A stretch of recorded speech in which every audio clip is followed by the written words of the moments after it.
Hey everybody, welcome back. Now we're going to discuss what's probably one of the most confusing concepts in the whole of psychology. That's why psychology doesn't talk about it much. This is more like a Zen belief. There's something out there called ego. And it's not ego as, we classically think of it in a Western sense. Oh, you've got a huge ego, which means you're full of yourself. No, the ego just means you are yourself. Your ego is a false sense of self created by unconscious identification with the mind.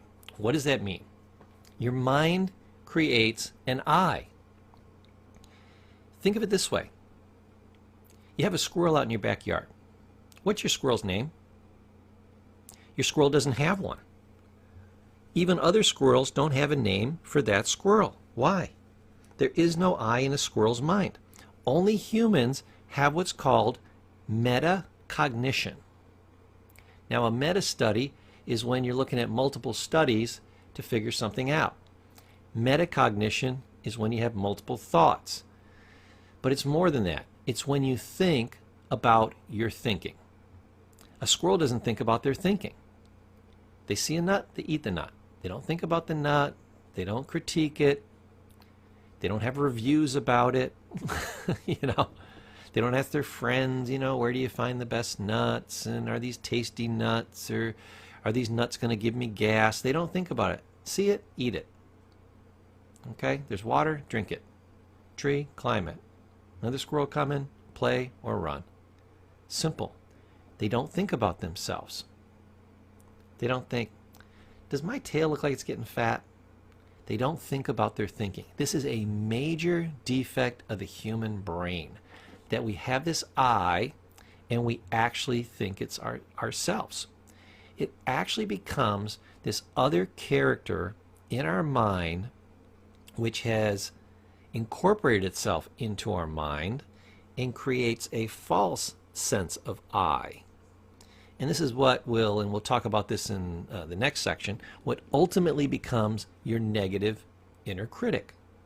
Because once this I, this ego, is created, it has this running dialogue. It never shuts up as if its life depends on it. I'm going to prove this to you because you normally don't hear your own chatter, your mind. People say, oh, no, I don't talk to myself in my head unless I'm having a conversation or I'm thinking about something. Oh, no, no, no, no. You never, ever, ever stop talking to yourself. You cannot shut up. If anybody else talked this much, you would choke them out. You just don't hear it. You kind of ignore this background noise. But sit alone in a room by yourself for 3 to 5 minutes and try not to think. Try not to hear any voice in your head. It takes a Zen master years to learn how to think of like one thing. There was an old Zen task. It says, think only tree.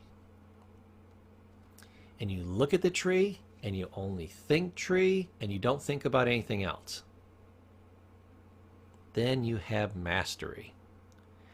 But to be a true master, they say, okay, now the second step, remove the tree. And you're like, well, then what? Then you think nothing. That's when you're a Zen master. When you can actually stop thinking. Now you're thinking, I know a guy used to sit next to high school. I don't think he ever thought the whole damn day. Maybe, but I doubt he was a Zen master. He was thinking about all kinds of things that were completely worthless, and he just looked like he had nothing on his mind because nothing of any value was in his mind. It's not the same thing. Your brain, they call it the chattering monkey, or the wild horse because it just can't be tamed, will just go blah, blah, blah, blah, blah, blah, blah, blah, blah, blah, blah, blah, blah, blah, running commentary on everything. You don't even know you have this problem till it's mentioned to you by somebody like me, brought to your awareness, and by bringing it to your awareness, you can now see it, you can now understand the problem, and you can begin to control it. Now, shameless plug here, I got a great course on Zen. Very inexpensive. It's worth, 1,000 times what I'm charging for it.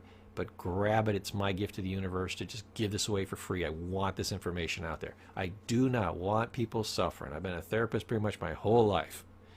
My goal was not to make a fortune because I got broke doing therapy. I made all my money, doing internet marketing.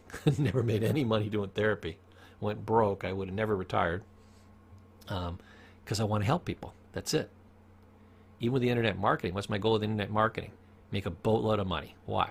So I never have to worry about money again, and I can spend the rest of my life helping people, and I can just give it away for free if I want. Boom. Done. Nice. So, check out that course. Now, the ego, at the end of the day, its job is to ruin your life. So you've got to understand this, get a handle on it, figure out what it is, and learn how to control it. You'll be one of the few people that does, and this will make your life better than almost anything else. So let's drive on and learn a little bit more. So, the ego exists to give us a sense of self. This is why it's created. So, we say I or me or we. These are things that we kind of point to. Now, we think there's one us. We're going to talk about this a little bit later. We actually have multiple us. I remember I was reading a little piece in between one of the comedy shows. I forget the guy's name, but he flashes it up there for about 2 seconds, and it's this little script, and they're numbered. And this guy is an absolute genius. Everything he says is like brilliant. I'll have to figure out who that is, and I'd love to I was thinking the other day I want to get a collection of his works. But he had one on just the other night, and it said something about, who is this I that I call me? And if there's an I, who is the person observing the I that creates a we? And if my I is bifurcated, which means split in two, then who are we? And we seem to be many, the multiplicity that I was talking about. And if we are the many, then who is the true I? And that's the question.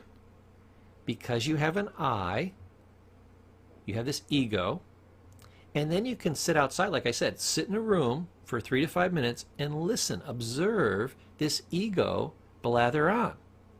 Well, now there's two people. There's the ego, which is the fake you, and then there's the observer, which is the real you, watching this fake ego for the very first time in your entire life. This is amazing. For the very first time, watching the fake you that was pretending to be you, that had purloined your entire personality. You thought this was you. And now you realize it's not. It's a fiction of the mind. It's an ego. And it's what's causing so much damage in your life. And you, the true you, get blamed for it. Matter of fact, remember I told you about the Zen master, think only tree, then remove the tree. What happens to the Zen master when he removes the tree? Or even just gets down to just tree? Serenity. All this negative chatter and self-talk and confusion and blather goes away. And when everything is removed, which is the ego, when the ego is removed and all that chatter and blathering and negativity and just rubbish is removed, what's left? You and serenity. Perfect. People keep trying to be happy and doing this and achieving happiness. And you know what creates happiness? Nothing. Happiness is your natural state when you remove all the crap. I used to do a Paul's Poopy Pile. Paul's Poopy Pile. The 3 Ps. Paul's Poopy Pile. What is it? I would draw a pile of crap, a pile of manure on the board, and I would draw a diamond underneath the manure. And I said, this is your life. This is you. Here you are thinking all this crap has happened to you. And at some point you start to think you're a pilot. You are the pile of crap. When actually you're the diamond. And there's nothing wrong with you. You were born beautiful, perfect, and innocent. There's nothing to fix. Here's what we got to do. We got a boatload of crap to get rid of. You don't need to be fixed because you aren't broken, you aren't damaged, and you're not defective. You are just filled with crap. Remember we talked about the GIGO? Garbage in, garbage out. Crap coming in, coming in, coming in, coming in. Pretty soon I said you'd be what? Do you remember? You'd be full of it. That's the crap pile on top of you. Got to get rid of it. What causes that crap pile? We've talked about it. And the accumulation of all these things that we talked about culminate in this thing called the ego. So, why does the brain create an ego? Well, it helps us feel stable in the world, but at the same time, like we talked about, it causes most of our pain. It gives us a sense of I, a sense of this seeing like we live in our head and we see out through our eyes, that isn't actually true. I mean, it's a hard concept to wrap your mind around it. So I'll keep talking about it, and as I go through, it'll kind of weave through the layers. Your brain will almost take quite a period of time to digest it. That's why it's good to read some Zen books, because they'll describe it, then they'll describe it again, then they'll describe it again, then they'll describe it again, then they'll describe it again. It's like trying to explain color to a blind man, but eventually, you'll get it, you'll get it, you'll get it. But it takes layers. It takes repetition. Now, the ego fiction. To support the idea of a separate I, the ego creates a character that is forced to follow certain rules and match a certain self-image. That's what the ego is. It creates a character. That character becomes a you that isn't really you, but is damaging your life. And that becomes your self-image. So your self-image is always false.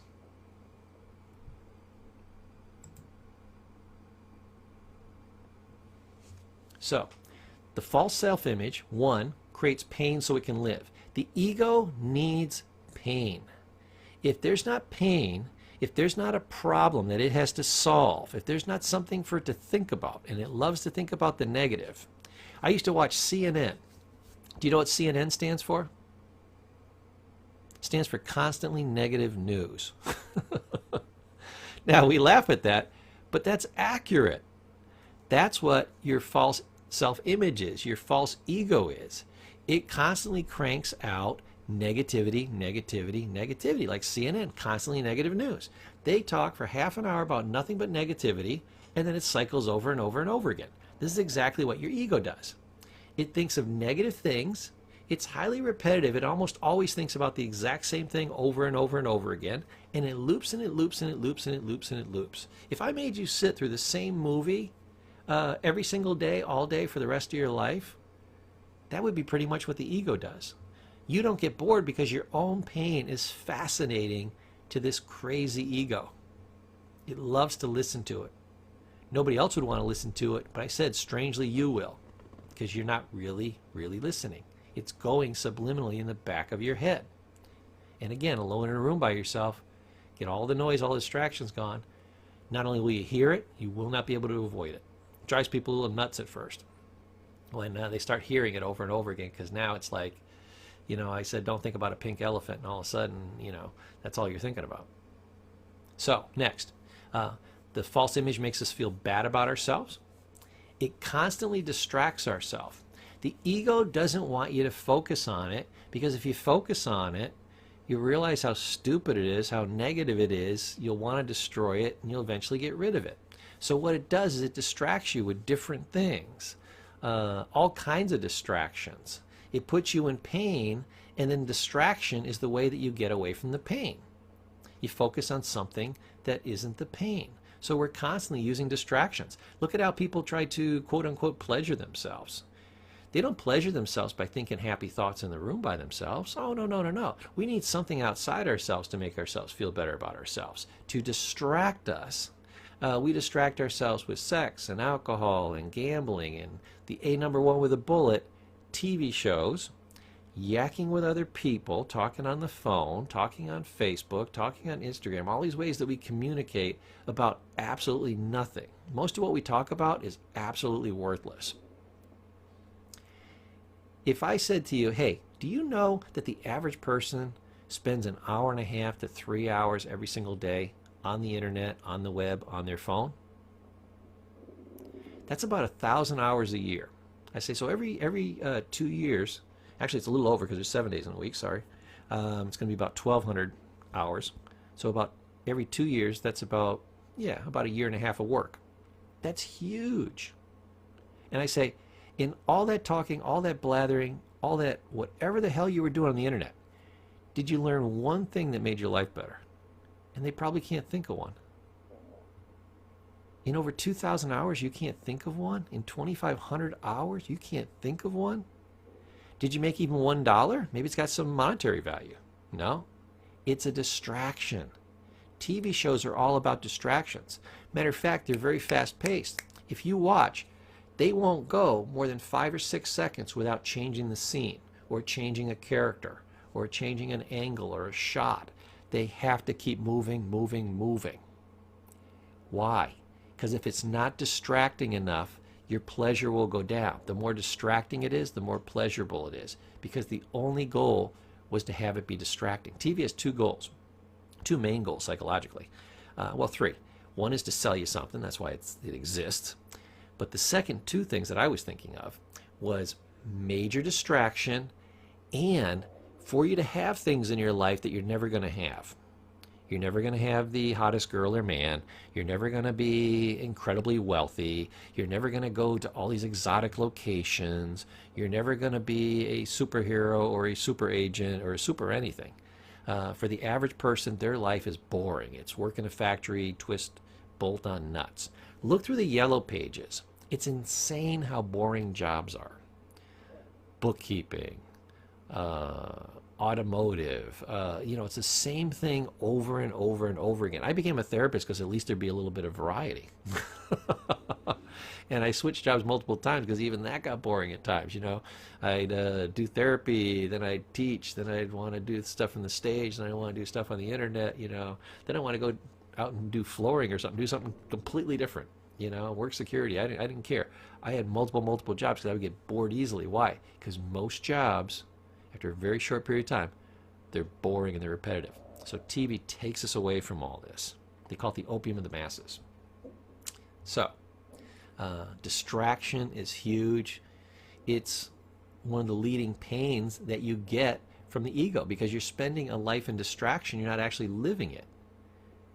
When you're in a movie, you're not living your life. You're living somebody else's. When you're watching TV, you're not living your life. You're living somebody else's. When you guys are talking back and forth about absolutely nothing, you're having somebody else's experience, not yours. And it's not in the now. It doesn't exist. These are all fictions. Most of your life ends up being a what? A fiction. And the self-image is going to cause guilt, anxiety, remorse. Remember number one, look back up there. It creates pain so it can live. So where does the guilt, the anxiety, and the remorse come from? Your ego. More on that later.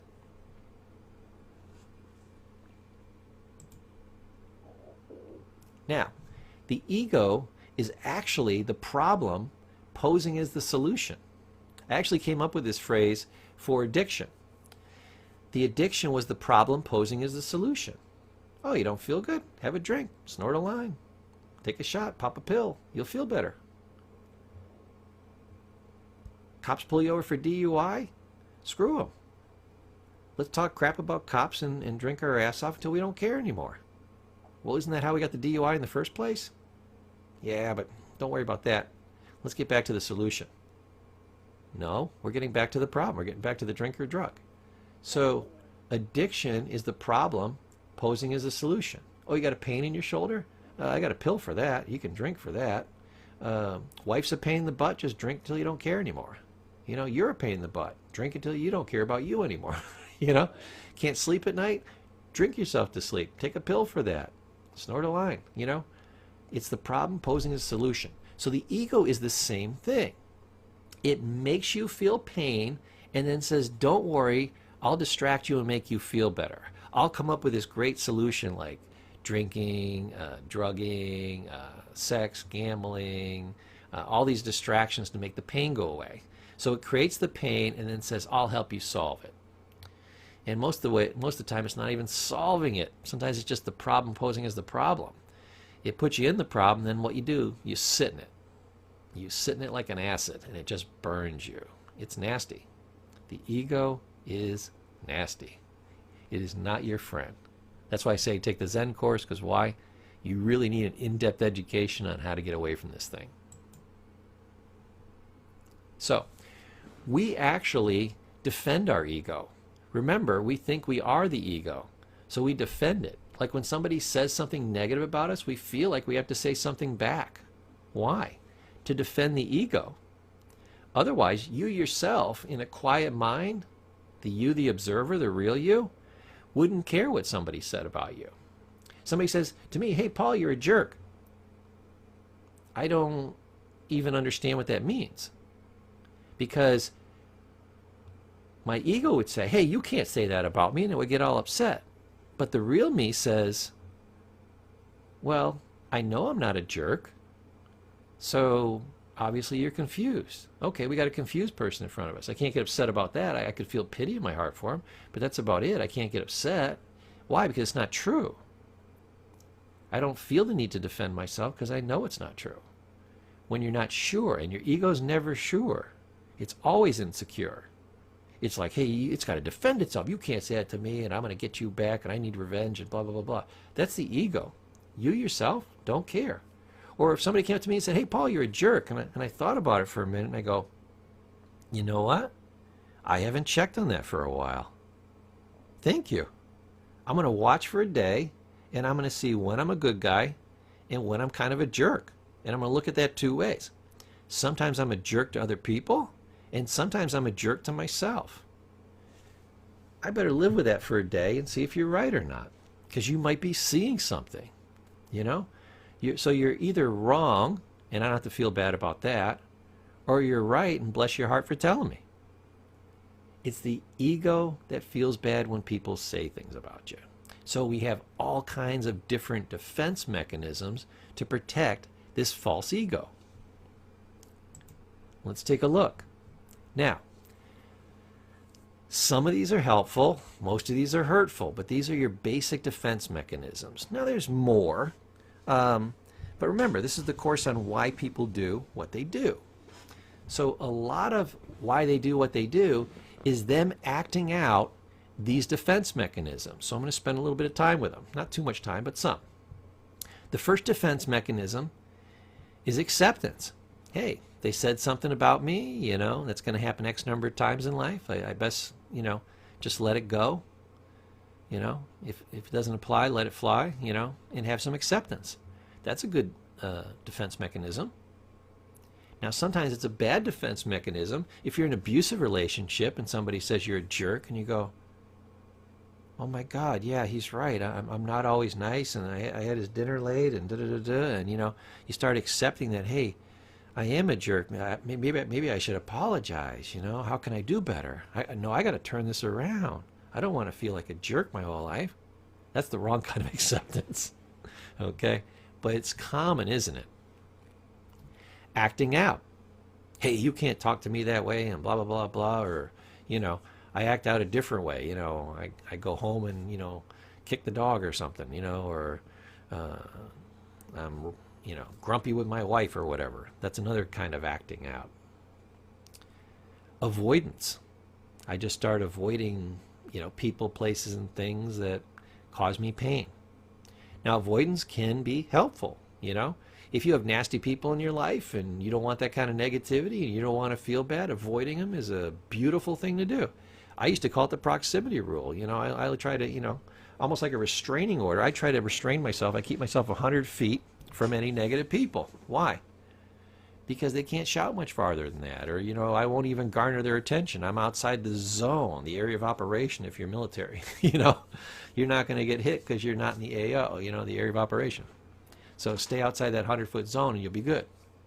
Now, if you're avoiding things like problems or dealing things, obviously not good. But avoidance is one of the major defense mechanisms that people use to just survive, and strangely enough, I'm going to state it exactly this way, their own attack on themselves. Denial.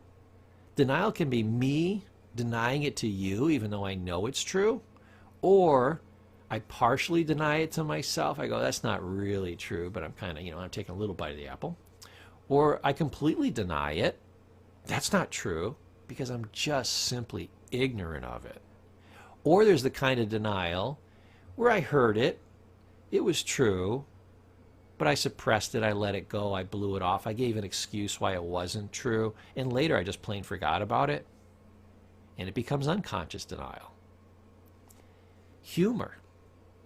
I deflect, I laugh it off, Sometimes humor is a good defense mechanism used too often, or, if it's one of your only tools, not very good. Humility, I think that's almost always a good defense mechanism, okay? Unless you're just being humble all the time because you're just insecure, you don't want anybody to think you're too great, and therefore, you never try to let your star shine, you never say anything, you never take credit for anything, you become mamby-pamby, kind of wishy-washy. That's not good either. So again, some are helpful, some are hurtful, and it depends upon how you use it. Intellectualization, big fancy word, means you figure out new and exciting ways that this doesn't pertain to you.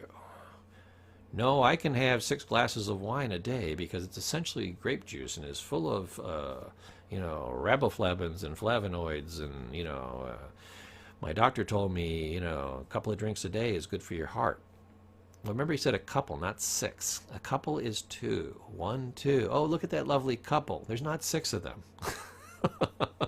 Little reality therapy there, right? Okay, that's intellectualization. I used to think in recovery, because I did a lot of addiction recovery work with people, that the smartest people I'd be able to teach them faster because they were smarter. I could teach them higher level things, and they'd be excited about learning. This was absolutely positively wrong. The smarter somebody was as an addict, the more new and exciting ways their brain could come up with, the new intellectual ways their brain could come up with, why everything I said did not pertain to them, and why they were fine to keep going the way they were going. They were great at defending themselves against logic with their pseudo-logic, their intellectualizations. Give me a good mentally retarded, closed head injury, borderline intellectual functioning, salt of the earth moron, and they'd be like, okay, Mr. Paul, and they'd listen to stuff and they couldn't figure out why it wasn't true, so they would just believe it. And of course it was true, so that was very helpful. They would follow directions because they wouldn't figure out why they didn't have to do it that way, and they were special, so they didn't have to do it, that they were unique. We used to call it terminal uniqueness. You thought you were unique, you were special, and it was going to be terminal. You were special, so you didn't have to have sponsors and go to meetings and stay away from you using friends. No. You're one of the special ones that, because of all these intellectual reasons, you can still do those things. Intellectualization is a mental defect. Rationalizations are similar to intellectualizations. That's why I put them together. They're almost the same thing. You figure out a reason why it's okay to do something that's actually not okay. So intellectualization you can use towards anything. Rationalizations are, I'm going to do it. I still got to be able to live with myself, and I got to be able to explain it to other people. It's like buyer's remorse. I bought this fancy sports car. I paid too much. It's really a lemon, but I got to justify it. So I go home and I tell my wife, I don't tell her I spent $40,000, $60,000 on this car. I say, no, they gave me a good deal, and there's a 100,000-mile warranty, and, sweetheart, you're going to look great in this, and look, there's safety features for the baby and a place for the seat, and da-da-da-da, and, they gave me free oil changes for a year, and that's why I bought it. And you're like, no, I thought I looked hot in this car, I love the turbo, it just stimulated me, I love the surround sound, I wanted one of these since I was a little kid, this is on my bucket list. But I'm going to rationalize it and say it's totally worth it, and it's not. Projection, top of the next list, is that's not me, that's you. I'm not annoying, you're annoying. That's why you're so annoyed when I'm around. Not because I'm annoying, but you're annoying. I annoy annoying people, but I'm not annoying. Does that make sense? Sure, why not? Repression. This is called emotional stuffing. Just push down the pain, push down the pain. We used to say people like this were emotionally constipated and they need to take a big emotional dump. That made me laugh my ass off when I was a young therapist. I'm like on the first day on the job and they're talking about emotional constipation. I'm like, I must have been like 23 years old at the time, and I'm like, still in my early 20s, which is like late adolescence, and I'm giggling, because it was like somebody told a fart joke. They said constipated. Funniest thing I ever heard. But that's exactly what you are. You've been stuffing all this crap, and eventually you're full of it, and you've been repressing, and you literally do need to take a big mental dump and get rid of it. So, they weren't wrong. Self-serving bias, we talked about this a couple of course chapters before. We shape things through our biases to make ourselves okay with things, to protect our ego, and to defend ourselves. So it's also a defense mechanism. It's not just something that warps reality, it warps reality to defend us. Comparing, well, at least I'm not as bad as so-and-so, or I'm doing better than so-and-so, so I guess I'm doing pretty good. Sometimes we even compare against ourselves. At least I'm not as bad as I used to be. You can see where some of these things are not healthy comparing. Okay, wishful thinking. Wishful thinking is, well, maybe they'll be kinder to me tomorrow. Maybe things will get better tomorrow. Maybe that won't happen again. I remember my mom, she used to do wishful thinking. She heard a sound in the car, and then eventually, her brakes seized up. She could have died. She said, well, I heard there was a noise in the car, but I thought maybe after a while it'd kind of go away and it'd get better. And I said, Mom, you don't know a lot about cars. I don't know a lot about cars, but I'm going to tell you one thing I know about cars. Now wait for it. They don't heal. She was using wishful thinking. She thought magically, this is also known as magical thinking, wishful thinking, magical thinking, they're interchangeable, that the car might heal over time, because that was the only way her logic could have been right. Oh, I thought maybe it would go away. The car would have to heal. It would have to heal. I said, Mom, this isn't going to happen. That's what wishful thinking is. Blaming. Oh, I've got all these problems because of blah, blah, blah, blah, blah. And they go down their excuse list of blaming everybody and their brother. It's always anything except me. Now, there's sometimes when you blame stuff, and it's true. Why were you late? It was just snowing outrageously, and you're not lying. It was. That's blaming. You're blaming it on the snow. But you know what? The snow did it. So that's not blaming in the therapy sense or this kind of sense. So we blame everything. Rarely is it actually that thing, like the snow or the traffic that we laughed about in an earlier section. But we do it over and over and over again. And you got to really catch yourself. Say, is it really this? You say, well, I would hear people all the time, they say, well, I can't get ahead because my boss is a jerk, or, the company's keeping me down. No. You can't get ahead at your job because your boss doesn't work for you. Why? He's been there longer, he's got better qualification, he must be smarter than you. Or you don't have to be at this job. There's 100 companies that do what you're doing. This is a large company, this is a large country, and this is an even larger world. You don't have to be here. If you're right and your blaming is correct and the boss is really keeping you down, he's not keeping you down. He's being himself, and you are letting him block you. So is it his fault for holding you down? Yes. Is it equally and even greater your fault for taking it and staying there? Yes. The correct answer is yes. So I can tell you that people that have moved on from bad bosses, when it really was the bad boss, and now they are the boss and the boss's boss, they no longer blame the bad bosses. Matter of fact, they thank them. They taught the person how not to be that bad boss and how to move on. Okay, passive. Passive just means you take all these insults, you take all these things, you just let it go. Passive aggressive means you're passive, you act like you're blowing it off, but then you have the little dig.